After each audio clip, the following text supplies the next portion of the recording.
Doggy Schmacks. And today I'm making a dog treat that's a little bit out of the ordinary. To be honest, not really practical, but it is gluten-free and extremely tasty. I came upon this recipe because I wanted to make something green. Why did I want to make something green? Because I have this adorable cookie cutter that I haven't used in 15 years. So I went looking for what would make my treats green, and I found this powder from Suncore. It's made from pandan leaves.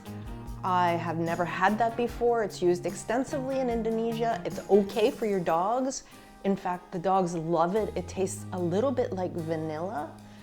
The smell is incredible. This is what it looks like in powdered form. I thought my biscuits might be green, but they turned out not to be, and I did some research and I would have had to use a lot more to make them green. And to be honest, this is kind of expensive, and that's why I said it's impractical, but I'm gonna go with it anyway because it's one of the tastiest treats that I've made, to be honest. So let's begin. We are going to start with brown rice flour, my favorite, 1 cup. I put my flours in order over here today, so I won't mix up what's what.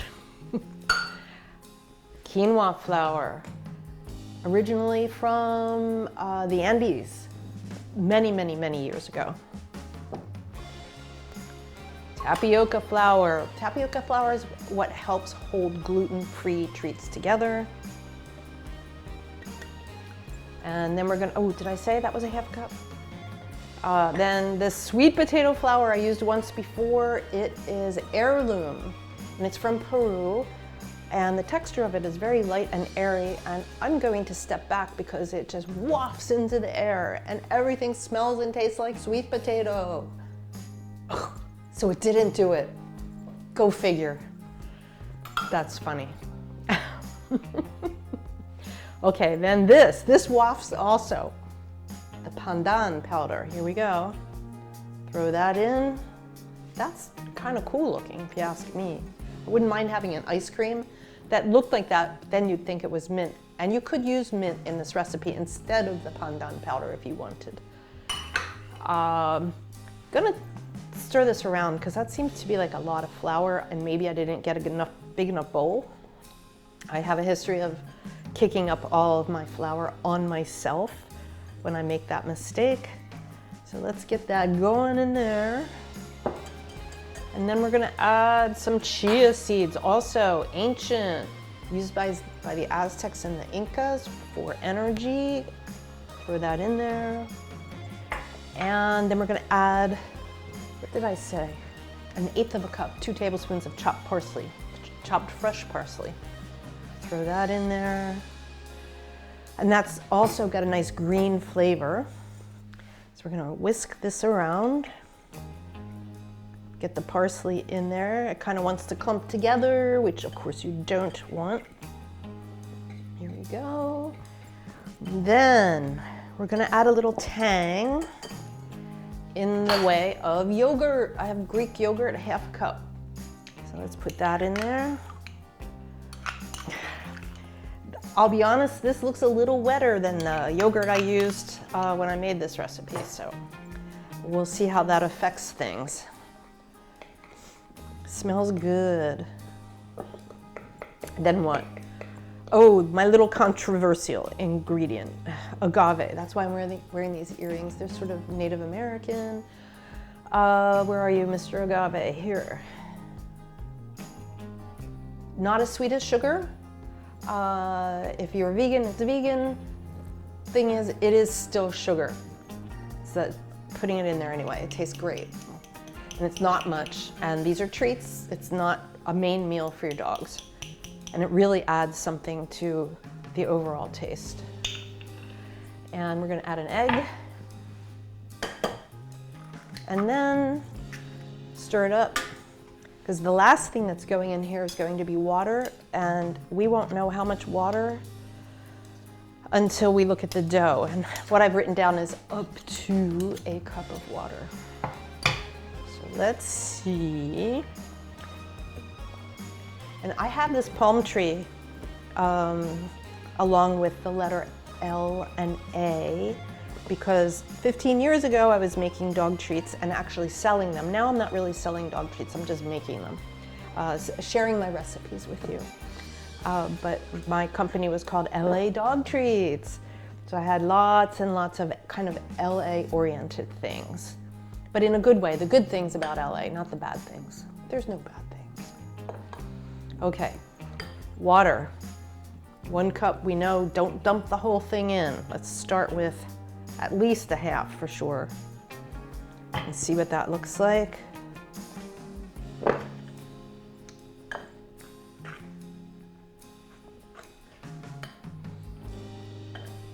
actually really like the way these taste.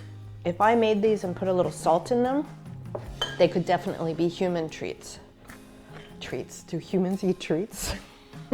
Oh no, I've jumped the shark. I've crossed the line. I don't even know the vocabulary for humans anymore. Oy. Okay, I did that too. Here we go. Put a little more of that in there. I feel like Robin Williams, how he used to talk to himself, but he was funny. All right, I'm gonna add the rest of the water if needed once I get it on the board here, because I'm not trusting myself right now. Let's see what that looks like. Oop.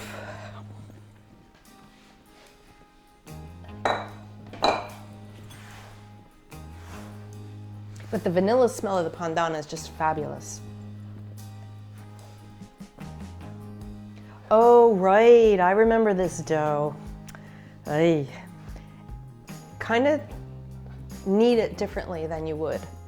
Spread it out and then squish it back together because it has a tendency to stay dry on the inside and wet on the outside. So let's do that. It's like deconstructed dough. Oh yeah, I'm glad I didn't put the rest of that water in there. Although there's that much. And I don't need it. So let's see. I did leave out the brown rice flour because I think I will need to dust the board before I roll this. It gets wetter by the second. Okay, we're good on the inside, so that wasn't that bad. And I'm gonna wipe my hands, grab some brown rice flour. I don't want to make a mess on my floor. Here we go. Put this down here.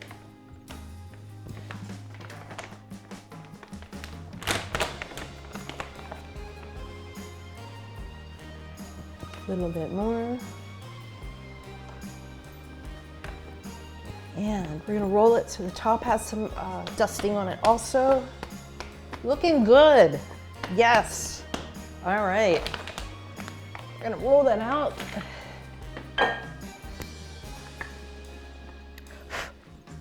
I always manage to get flour on myself. I should probably wear a white shirt instead of a black shirt. Okay, add a little more of that. And let me make sure it's not sticking underneath. All right, we're good under there. Maybe I should just flip it and roll some more. Now we're talking. And it's very pretty. I'm glad I put the parsley in there.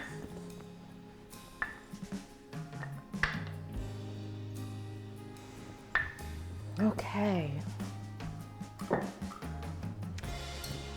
here we go, Pandan palm trees. It's beautiful. Okay, let's do this. This is when I need 3 hands. I don't know if you guys have noticed Fluffy in the background there. 3 heads, I could use 3 hands right about now. What does Fluffy have to do with palm trees? Nothing. Okay. And if you're careful about how you put your cookie cutter down. You don't have to continually roll out the dough. Get as close to the edge of the last cut as you can. These are coming out quite nicely. And the thing I like about the look of these is when they come out of the oven, they have a nice brown, a nice brown exterior. And they're very crunchy. We'll do one more and then we're gonna stick them in the oven because I wanna quit while I'm ahead, right? You don't need to see me chopping down palm trees. We like nice palm trees just like that. So if you give me a second, I'll wash my hands, get this stuff in the oven, and I'll be right back. And we're back. Pandan palm trees. 350 degrees, 15 minutes on one side, flip them 15 minutes on the other side. Keep an eye though on your treats. Everybody's oven is different. For example, this one, really just perfect, but one more minute and maybe it would be too dark. And that goes for both sides, but these are really great cookies. And I know somebody who you can't see right now, but he wants to try one of these, so we're gonna do that. Jake, it's Mr. Jake. Tori is convalescing from an injury, so we just have Jake today. Jake, come on back here.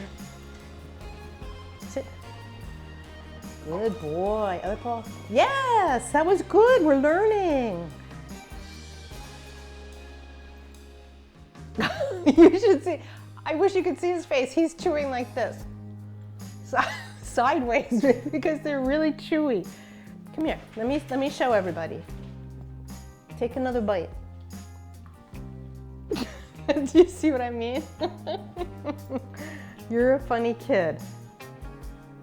One more. All right, can you lie down for me? Sit down all the way. Good boy. There you go. They're a hit, obviously. They're a hit with me. Like I said, if you add a little salt, you could eat them as a human. Yummy, but expensive to make, but really fun. So I hope you enjoyed this episode, and I'll see you next time. Don't forget to subscribe and like.